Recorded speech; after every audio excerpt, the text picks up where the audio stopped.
Welcome to another episode of Amplified Marriage. I'm Brian. I'm Natalie. Wherever you are, whatever you are doing, have a seat, have a coffee, just relax and listen to the podcast. Today, we are actually using this as an introductory episode to dive deep in the next several months into the Enneagram. We told you we were going to the Enneagram, and that's what we are about to do.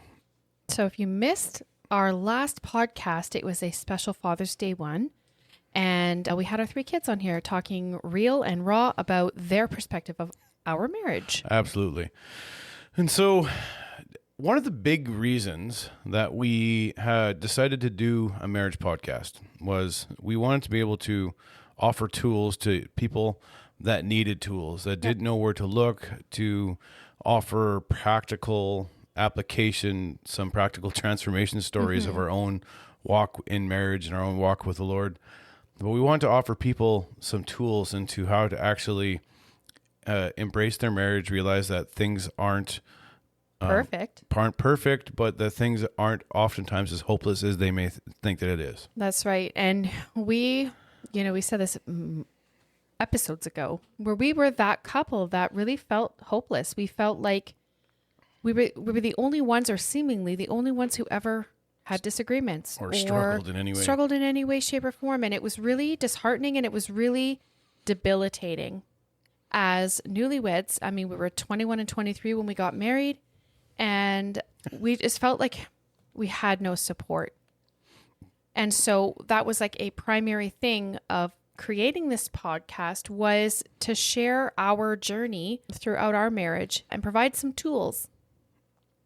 Yeah, absolutely. I think you've probably heard me say, if you've been listening to this podcast for a while, you've heard me said we oftentimes listen with the intent to respond, not with the intent to understand. Exactly. And we said, even as we were kind of just talking about how we want to move this podcast forward, digging deep into the Enneagram is where we want to go. We actually said to couples that we've counseled and coached over these years, the last few years in particular, that we wish we would have had the Enneagram. I think we got it on year like 17 when we finally took our test and we finally started figuring out who we are. We wish we would have had it 17 years earlier. Right. Because that statement, we oftentimes listen with the intent to respond, but not with the intent to understand. Exactly. Is so huge when it comes into relationships, is because we want to prove ourselves right. We want to be the one that's right. Yeah. We want to make sure that our voice is heard. And there's a healthy way to do that, to understanding, even if you don't end up agreeing, right? Like, it's not about always agreement. No, it's not about that. It's not about agreement. It's coming to a place of understanding why or who you are, right? And why you do some of the things you do, or why you react or respond, right? And if you actually can understand why the person does the things that they do, why they say the things that they do, why they have those thought processes the way that they do, why they do any of these things the way that they do, man, it actually changes how you approach each other. Oh, absolutely. Right? Absolutely. We felt, in talking about like some of the series that we've got planned coming up, this one was huge because, and for those of you who are like, what is an Enneagram? It's essentially like a personality. Oh, what's the word? Typology. Thank you. Typology. And one of the things that we want to say in regards to the Enneagram is that it's not a one size fits all. Yeah, right. And that, we'll talk about, there are 9 numbers, and we'll get into each of those numbers as we go, but that you're not typoed into like every motivation and every facet that each number provides. You might not fit all of that, and that's okay. And it's actually like, even if you like, what's the purpose of the Enneagram? If you've never heard of it, or you have heard of it, you've never done it, or you've done it, the purpose is that you essentially, you are in, or you belong to one of the 9 different types. That's right. right. And there's subtypes, and then there's wings. There's a whole lot into it, but it's not to put you into any kind of box. It's not to say, hey, this is who you are and you have to stay this way, but it's to help you identify both of the strengths and the limits, or the limitations of the strategy, or how you deal with emotions, or how you see the world. That's your perception, and at your core, that's who you are. Exactly. So for myself, I'm a challenger. which is also known as the protector, and a few other Of ones. the number 8 of the 9. The number 8. So I'm known as a challenger. I'm actually the most aggressive on the Enneagram scale. Exactly. So if I'm an unhealthy 8, I'm damaging to people around me. That's right. I'll hurt people. I'll say things, do things, push people. I don't care about emotions if I'm unhealthy, right? Right. And so those things, we were talking about this, how I was at the beginning of our relationship up until probably year 15 or 14 or 15. Yeah. When I started getting healthy and I started surrounding myself with good godly men and starting with that and good business people and the right people in my life, man, Made a huge difference. it made a massive difference in how healthy I was as a person. Right. But if I'm an 8 and my wing is a 7, which is the enthusiast, if I was to try and be like a 1, I am actually acting outside of my personality. Yep. And it's actually more work and so much harder to be something that I'm not. Exactly. So what this does is it helps you discover who you are, why you are the way you are, Yep.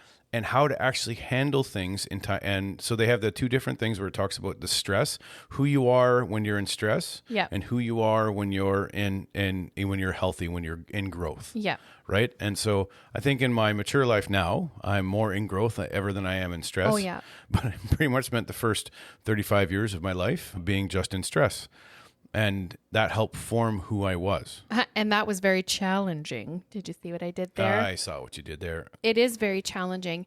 And it provided a lot of frustration and a lot of kind of like banging your head against a wall in regards to like just not getting it. Right.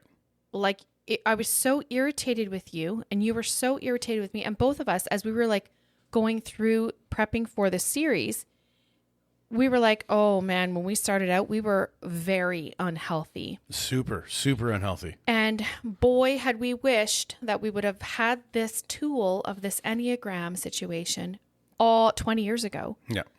When we got married, because I think it would have really helped alleviate some of the stress and some of the awkwardness and Right. some of the Misunderstanding, because we were arguments. downright nasty. Like on the Enneagram, I'm a 6 and we'll be starting with 8 and 6. So I'm a 6 married to an 8. And that in of itself poses its own set of challenges, right? Because both numbers are completely emotional, but in different ways. And so the 6 is a loyalist and we're fear-based. And so we are like super stressed. And when we're unhealthy, remember podcasts ago was talking about like the passive communication passive. style, and then how I'd dive into passive aggressive in order to get what I needed. Yep. Well, when I am unhealthy, those are the patterns that I resort to. But immediately the challenger cannot stand. I don't. The indecisiveness. I can't handle the indecisiveness. Like Yeah. I make jokes about this, but this actually isn't a pain point for me at all. But we'll go to Tim Hortons. Natalie has ordered only 3 things from Tim Hortons for the last 15 years, and we'll get into line, and she'll stop, and she's like, what do I want? I'm like, what do you mean? What do you want? And so Exactly. I'll poke and jab. I'm like, you know what you're going to have. It's going to be the same 2 cream, 1 sugar, which actually has changed surprisingly. We're trying to cut down her sugar. That's a whole diet thing. That's another discussion. But Yeah. she will go into a store and there's 3 chocolate bars that she has that she never deviates from, but she doesn't know which one she wants. And so it's a whole thing. Whereas I've already planned what I want, know where I'm going, where it is in the store, we'll walk right to it, pick it, buy it, Yeah. and then be gone in the time it takes her to even get out of the car to discover which one she wants. That's right.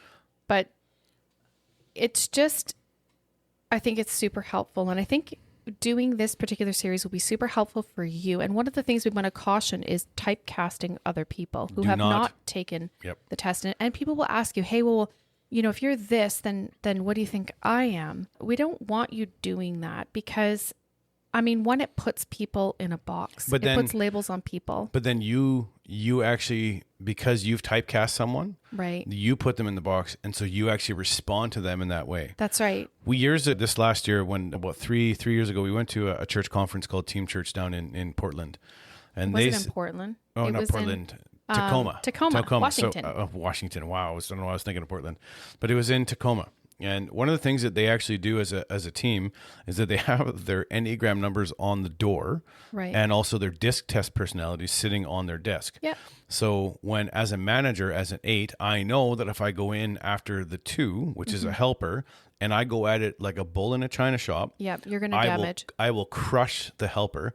But if I go in healthy and with the intent to just be constructive and even a little bit gentle, which I'm not always the greatest at, Yeah. but to be a little bit gentle and caring and loving. And it's not that I don't feel those things and I'm not those things, but the way I get things done is by being a driver, being ambitious and getting Right. things finished.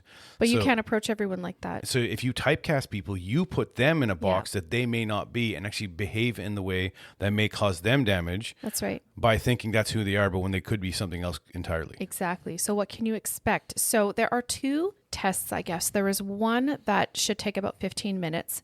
That's not the whole entire test. So we really encourage you to take the 45-minute one. It has which you have many to questions. pay for. I think it's $12 US, which is, I don't know, $20 Canadian. Well, it depends on the dollar. It could be 50. Who It could knows? be, right? But really, really reasonable. And we highly recommend. And so as you're listening to it, the following podcast, we are going to dive into 6 and 8 because that is our numbers. And we'll start there and then we'll work our way through the other numbers. Really encourage you to spend the $12 if you're in America, 20 if you're in Canada, and really take that test. And take it away from people. This is what we recommend Yeah. is when we coach people in pre-marriage counseling Do not take it with your with spouse someone. there. So you can't ask them, well, is this how I do? Answer honestly. And be don't honest, overthink it. and don't Like overthink really it. self-reflect and be like, what's the answer that really jumps out to me? And that's the one. Yeah. Right. If you start over analyzing, then you're not going to get like a really authentic, accurate, in my opinion. Yeah, because oftentimes we answer the questions in like, well, this one time I did it this way, Yeah. but a similar situation I did it this way, Exactly. and that's not what we want. We want to know that test will want to know exactly who you are, and so when we go into these things, Yeah.